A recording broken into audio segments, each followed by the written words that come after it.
వంగవీటి మోహన రంగా ఉభయ తెలుగు రాష్ట్ర ప్రజల హృదయాల్లో చిరస్థాయిగా నిలుస్తారని కాపు జేఏసీ కాకినాడ జిల్లా అధ్యక్షులు తుమ్మలపల్లి వాసు అన్నారు. కాకినాడ శారదాదేవి గుడి వద్ద గల వంగవీటి మోహన్ రంగా 79వ జయంతిని పురస్కరించుకుని రంగ విగ్రహానికి పుష్పాంజలి ఘటించి నివాళులర్పించినట్లు చెప్పారు.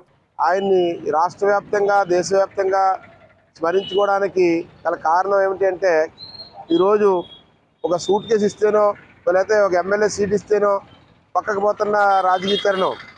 ఆయన పోరాట ప్రతిమ ఊపిరి పోతుందన్న తెలిసి ఉన్నా సరే ఒక సంకల్పం చేసుకుని ఆ పేదలకి ఆశయాలు నెరవేర్చాలన్న ఏకైక సంకల్పంతో తన ఊపిరిని కూడా పణంగా పెట్టి ఆనాడు పోరాటం చేయడం జరిగినది.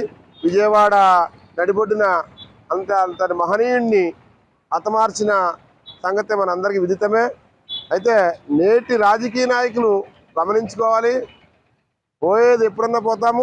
ఒక మంచి సంకల్పము, అలాగే ఒక మంచి ఆశయము, ఒక దృఢత్వం కలిగిన రాజకీయం చేయాలి. అలా చేసిన వారిలో మొట్టమొదటిగా ఈ ఆంధ్రప్రదేశ్లో వంగవీటి మోహన్ రంగా గారిని చూడడము, ప్రజలు ఆయన యొక్క ఆశయాల వెనకాల నడవాలన్న తపన పడ్డము, ఆయన యొక్క తెగువ ఎంతటిదంటే నేను చనిపోతాను అని తెలిసినా కూడా నిలబడ్డటువంటి సంకల్పం. అదే ఆశయంతో నేటి రాజకీయ యువతకి ఆదర్శంగా తీసుకోవాలి.